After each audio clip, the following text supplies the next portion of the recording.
All right, so welcome back to the show. Let's go straight to England. And it was all about Eberechi Eze, who delivered a stunning hat-trick to lead Arsenal to a commanding 4-1 victory, a London Derby victory for Arsenal over Tottenham, strengthening their position at the top of the Premier League table. Now, the midfielder struck 3 times after Leandro Trossard opened the scoring for Arsenal, giving the Gunners a decisive edge in the North London Derby. And the performance marked a major breakthrough in Eze's Arsenal career following his high-profile move from Crystal Palace. Now, remember, there was a time he was actually looking like he was going to move to Tottenham Hotspur, but Arsenal got into that mix and made sure that they got one player who loved playing for Arsenal, talking about Arsenal being his boyhood club, and they were able to secure his signing. But now he plays for Arsenal, and his contribution also highlighted Arsenal's growing title momentum as they push for their first league crown since 2004. Now, Arsenal manager Mikel Arteta says Eberechi Eze's brilliant hat-trick was just a reward for the midfielder's exceptional commitment to improve right there in the game. Eze became only the 4th player to score a North London Derby treble and the first to hit 3 in the bitter rivalry since Alan Sunderland in 1978. Let's hear from both managers, Thomas Frank for Tottenham and, of course, Arsenal manager Mikel Arteta. And he was asking me questions about this and that. And when a player has such a talent and his desire is at that level, then these things happen. And he fully deserves that. I'm so happy for him because since the day that he came, he brought something else to the team. Certain joy, certain aura that this team needed. And now hopefully will give him a lot of confidence to him and the team that in any moment he can win us a game. And that's the ability that he has. And he certainly needs to fulfill that talent. Well, a great day. I enjoy every minute of it, from the preparation, since the moment that the players come back from international duty. I sense a feeling that they wanted to be together again, that they were ready for a fight, they were ready for a big week, and the preparation was top. Then you have to deliver it, obviously with the energy that our people brought to the stadium. It made a huge difference. I think individually the players were exceptional from the minute 1. We were super dominant in almost every phase of the play. So yeah, a day to remember.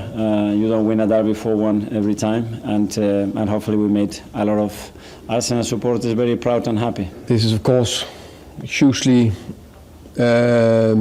disappointing that we don't perform better in the game against Arsenal, our biggest rival. I can only apologize to the fans for that. I was very confident, whatever Friday, when we spoke about it, that we could be competitive today, and we won over the 90 minutes. I picked a team that played 5-4-1, changed it at halftime. Very, very clever. 1 minute into it, they scored to 3-0, and then the rest is history after that. What I would say is that no matter if you played one or another system, we needed to be more aggressive and be better in the duels, and that doesn't matter the system. But I take the responsibility for everything today, no matter what. Is this the season for Arsenal? Yes, this season is a win or bust for Mikel Arteta. Looking at how the prior seasons, last 2 seasons, where they've come second consecutively 3 times, this season is a win or bust for Arteta. And the pressure is there. And you could see the activities that was carried out during the transfer window. You could see currently Arsenal boast of the squad with depth, immense depth. Gabriel Magalhaes was not available for this game. And you could see how confident the entire fan base was, because they know that there is an Nkapi that can step in, or there is a Calafiori that can step in, or a Mascara, as compared to previous seasons, where players like Gabriel Magalhaes, Bukayo Saka, once they get injured, we know the season is done. So the foundation has been laid during the transfer market. And however, we could say the EPL is not as easy as we make it sound, but Arteta has shown that his first major job as a manager has been able to compete, vigorously with the likes of the helm of like Man City and also Liverpool. Unfortunately for him, he has contended the league with these 2 teams for the past 3 seasons, where he has fallen short twice to Man City and also once to Liverpool. Now, this season, Liverpool and Man City are not doing well. They're inconsistent. There is a point gap of 11 and 7 between Liverpool and Man City as compared to Arsenal. And there's a little matter of Chelsea in there, which they tend to face next week. So if you win Chelsea, show us that you really want to win the EPL. But for this season, Arteta just have to do the job, in my own opinion. Right. I'd like to draw up a conspiracy theory here. When Arsene Wenger was in charge of Arsenal, in 1998 to 1999 season, Arsenal finished second. 1999 to the year 2000, Arsenal finished second. 2000-2001 season, Arsenal finished second.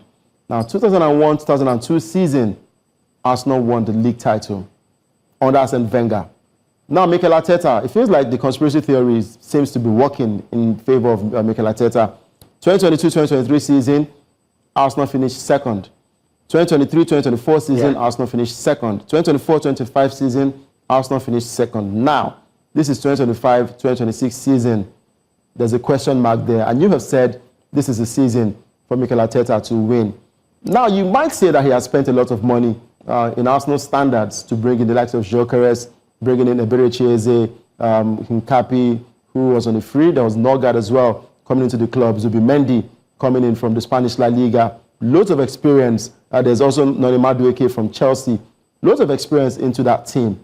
But what would you say of a Liverpool side who have spent more than 500 million to bring in quality players, the likes of Isak, Ekitike, there's Frimpong, there's Wits from Bayer Leverkusen. What do you make of Liverpool not being able to match up that money that they have spent so far in the league?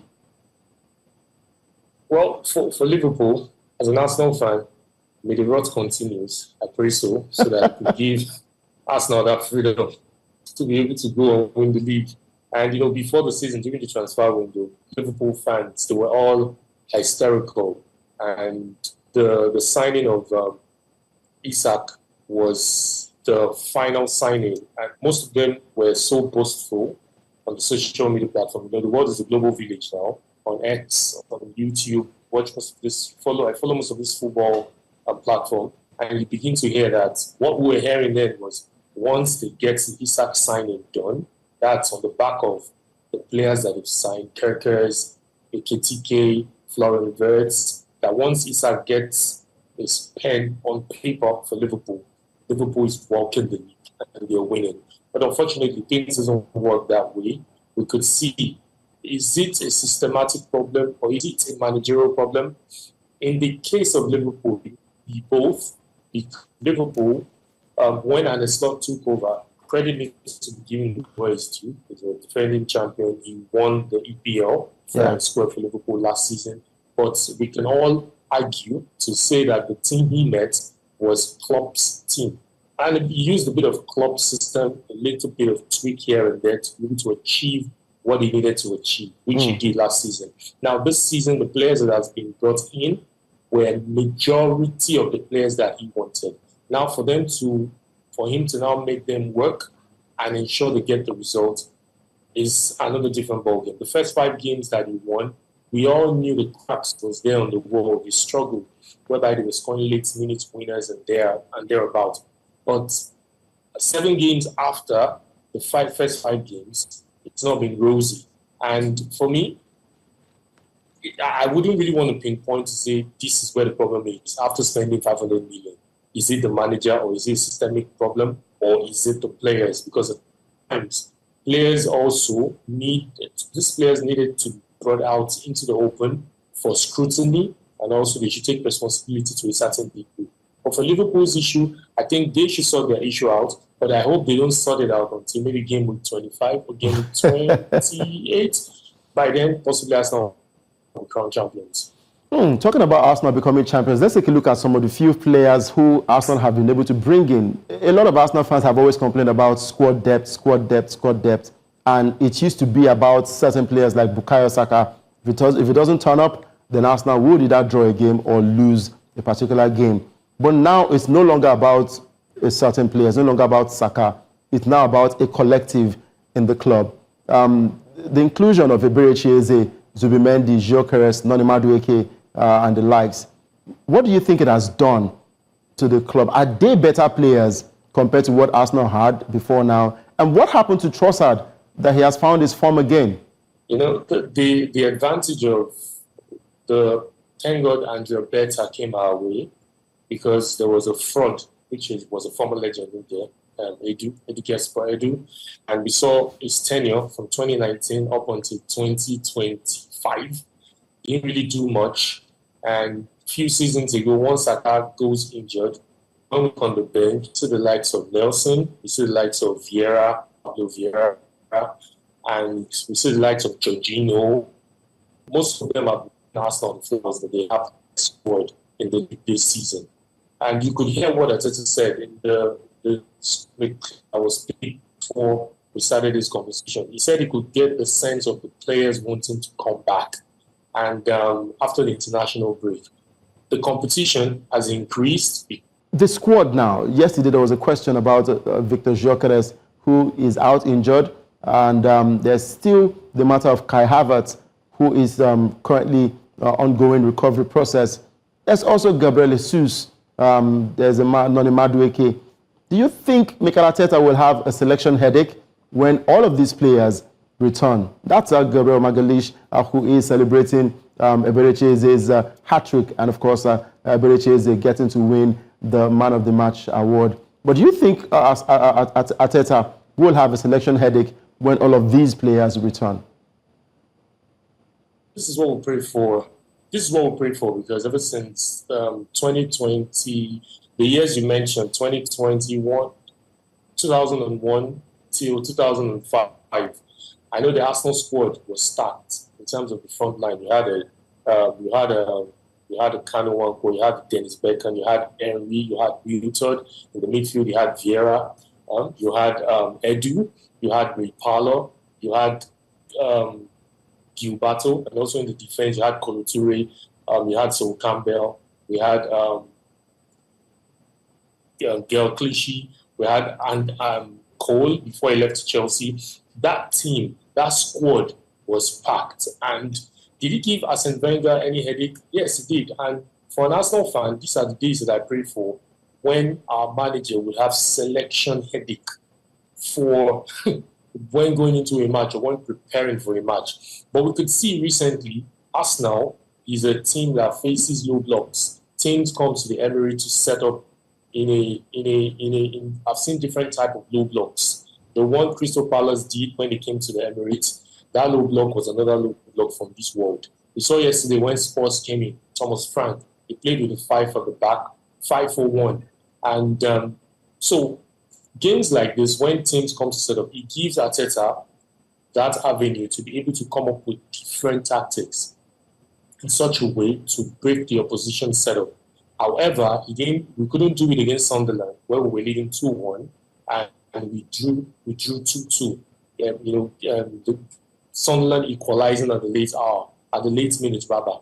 But situations like this give Arteta that freedom to be able to select the personnel that would fit into the kind of opposition, the kind of tactics the opposition is bringing. Yesterday, we could see Merino was playing top. Merino was supposed to play top, played the number 9 position.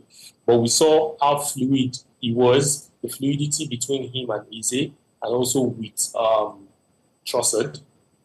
Because of that fluidity was what gave us those quick goals, the 2 goals in the first half and also the 3rd goal in the second half, at the beginning of the second half. So I feel with these players, Arteta has the opportunity to select different tactics and different game plans to see out opposition in the next 26 games, because the EPL is still far enough. It's still far off to be made, and I just hope we cross over the line.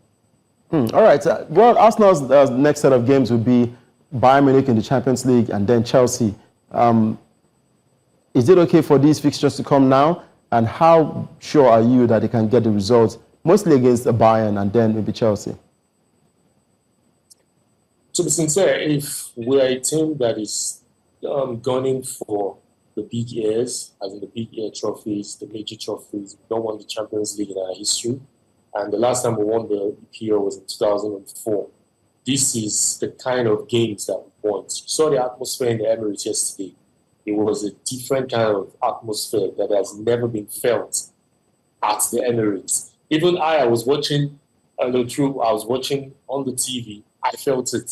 Goosebumps were all over me. Now imagine if I was there physically.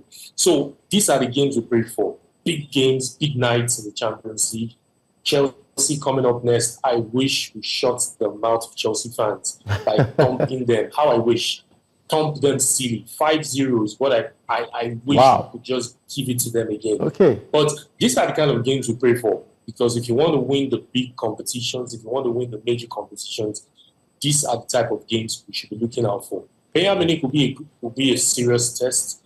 And regardless of however it happens, we can decide to drop points there. If we drop, I feel Arteta should manage the squad properly at this time of the season.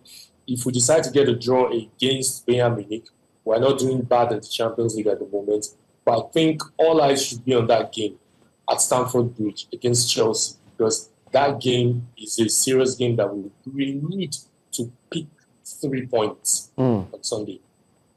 All right, so we're looking forward to those games, Arsenal versus Bayern Munich in the Champions League, and then Arsenal versus Chelsea. But it was a huge win for Arsenal at the North London Derby. I say congratulations to all Arsenal fans, but it's still a long way to go. But currently, they're keeping up speed right there on the EPL table. Thank you very much, Ahis Anthony, for joining us on the show today. Always a pleasure having you.